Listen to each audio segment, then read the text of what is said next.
ఇప్పుడు నేనేమంటున్నానంటే రాష్ట్రంలో లక్షలాది ఇళ్ళు ఉన్నాయి సార్.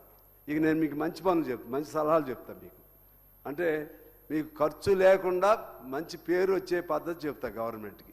ఏ గవర్నమెంట్ అయినా చేసుకోవాల్సిందే. ఇప్పుడు లక్షల ఇళ్ళు ఉన్నాయి సార్, లక్షల ఇళ్ళు ఇట్లాగే ఇళ్ళు వేసుకున్నారు పేదవాళ్ళ తరఫున. వాళ్ళకి 58 జీవో వాళ్ళ ప్రభుత్వం ఉన్నప్పుడు వచ్చింది, 58, 59 జీవోలు వచ్చినాయి. దాన్ని why don't you make use of that? లేకపోతే మీ పేరు ఇంకోటి పెట్టి వాళ్ళకి ఇవ్వండి సార్, పట్టాలు ఇవ్వండి.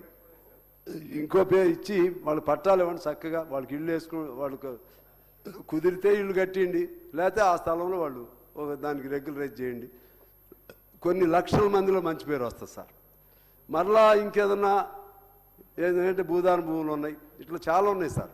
పేదవాడు వేసుకునే భూదాన భూమి అయినా సరే ఆ రోజులో మన వినోబా భావే పేద రైతుల కోసం ఇప్పుడు పేదవాడే వేసుకుని ఉంటున్నాడు అందరూ. మా దగ్గర నేను కూడా ఇల్లు వేయించాను, నా మీద ఇప్పుడు 2 కేసులు కూడా ఉన్నాయి. హైదరాబాద్లో వేయించాం.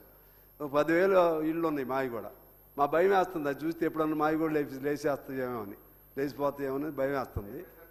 అందుకని జాగ్రత్తగా అటువంటి వాటికి మాకు ఏదైనా పట్టాలు ఇప్పిస్తే పేదవాళ్ళు ఇవన్నీ మర్చిపోతారు, ఇవన్నీ మర్చిపోతారు. అది మంచి ఆలోచన చేయమని నేను కోరుతున్నాను సార్. అలాగే నా కేసు ఉన్నా ఏం కాదు.